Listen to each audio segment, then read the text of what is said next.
হয়তো আমাদের মিলন কেউ চায় না, হয়তো আমাদের কখনোই এক হতে দেওয়া হবে না। আরিশ, আপনি হয়তো জানেন না আমি আপনাকে কতটা ভালোবাসি, কিন্তু আমাদের পথ যেন সব সময়ের মতো আলাদা হয়ে গেল। মীরা টেনিস সিটে বসে জানালার দিয়ে বাইরে তাকালো। বৃষ্টি থেমেছে অনেকক্ষণ, কিন্তু মনটা এখনো ভিজে আছে। মীরা জানালার দিকে তাকিয়ে মনে করতে লাগলো সেই দিনের কথা, যেদিন মীরা প্রথম দেখছিল আরিশকে। মীরা স্মৃতির বাড়ি থেকে ফিরছিল, হঠাৎ কারো গাড়ির সাথে ধাক্কা খেলো মীরা গাড়িটা।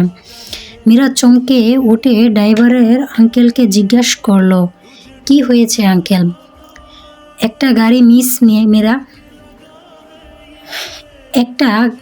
একটা গাড়ি মিস মীরা, আমি দেখেছি। ড্রাইভার আঙ্কেল গাড়ির থেকে নেমে অপর গাড়ির দিকে গিয়ে দেখে একটা লোক আধো আধো চোখে তাকিয়ে কপাল দিয়ে বিয়ে পড়ছে গরম লাল রক্ত। ড্রাইভার আঙ্কেল মীরার কাছে এসে বলল, মিস মীরা, একটা লোক আমাদের গাড়ি অ্যাক্সিডেন্ট করেছে, তার কপাল বেয়ে রক্ত পড়েছে, কি করব মিস? মীরা তা শুনে জলদি গাড়ি থেকে নামলো। নেমে অপ্রাণ গাড়ির গ্লাসের সামনে গিয়ে ডাকতে লাগলো, এই মিস্টার, শুনতে পারছেন? মীরা গাড়িটির দরজা হাত দিয়ে দেখে দরজা আনলক করা। তাই মীরা গাড়ির দরজাটা খুললো আর ড্রাইভার আঙ্কেলকে বলল লোকটাকে মীরার গাড়িতে বসাতে। মীরা লোকটির দিকে তাকালো।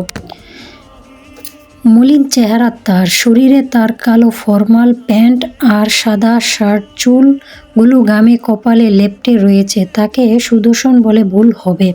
গাড়ি এসে থামল হসপিটালের সামনে। মিস মীরা, চলে এসেছি। মীরা তার ভাবনা থেকে বের হলো। আঙ্কেল, ধরুন ওনাকে। সকাল 7টা। বাইরের দিকে তাকিয়ে মীরা কফি খাচ্ছে আর ভাবছে কাল রাতের কথা।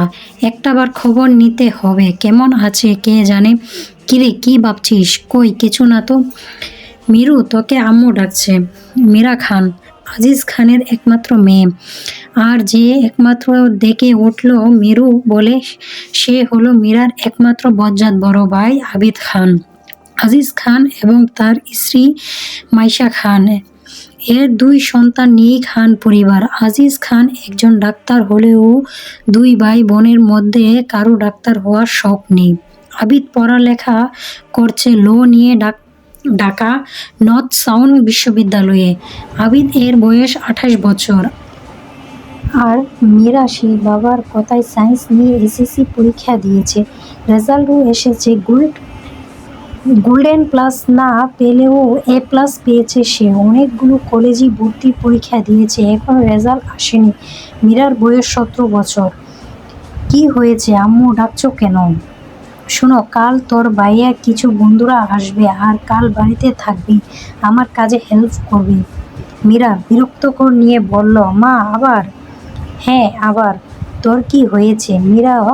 ওরা তোর ভাইয়ের বন্ধু, আমাকে খুব ভালোবাসে ওরা, আর আমি তো তোকে কত স্নেহ করে বলতো। আমি তো ভাইয়ের কথা শুনে মীরা আর কিছু বলল না, সোজা ওপরে চলে গেল। সন্ধ্যা 6টা। মীরা বসার রুমে সোফায় বসে ফোন দেখছে। এমন সময় দরজা দিয়ে ঢুকলো আবিদ আর তার বন্ধুরা। মীরা চোখ শুধু খুঁজছে আমিত ভাইকে।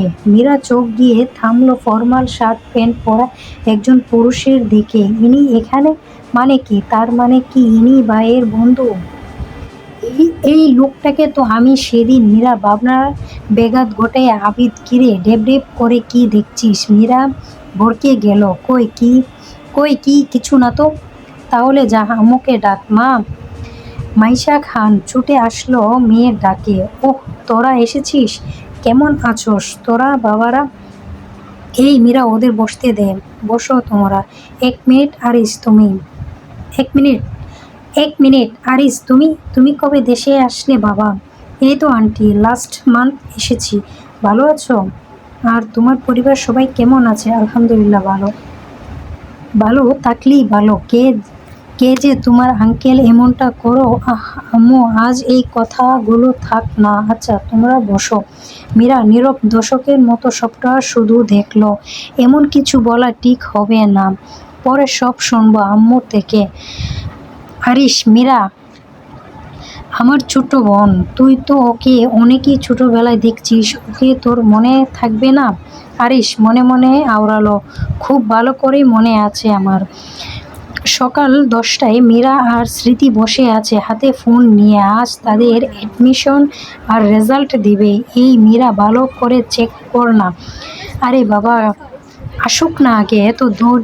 এত অধৈর্য কেন হচ্ছিস?